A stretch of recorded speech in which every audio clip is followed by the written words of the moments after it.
السلام علیکم ورحمۃ اللہ وبرکاتہ۔ جیسے میں نے آپ کو عرض کی تھی کہ دوسری ویڈیو میں 19 اور سورۃ البقرہ کی آیت نمبر 19 اور 20 کا ترجمہ ملے گا، تو آپ کے پیش خدمت ہے۔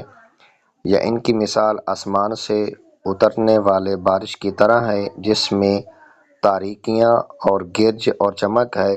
یہ روزدار کڑک کی وجہ سے موت کے ڈر سے اپنے کانوں میں انگلیاں ٹھوس رہے ہیں، حالانکہ اللہ کافروں کو گھیرے ہوئے ہے۔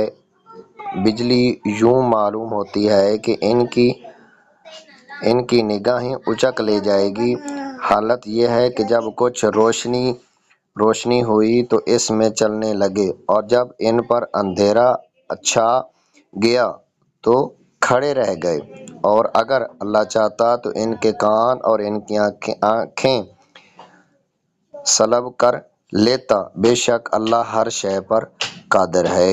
بے شک اللہ تبارک و تعالیٰ کی ذات ہر چیز کے اوپر قادر ہے۔ اللہ عمل کی توفیق عطا فرمائے۔ آمین۔ وآخر دعوانا ان الحمد للہ۔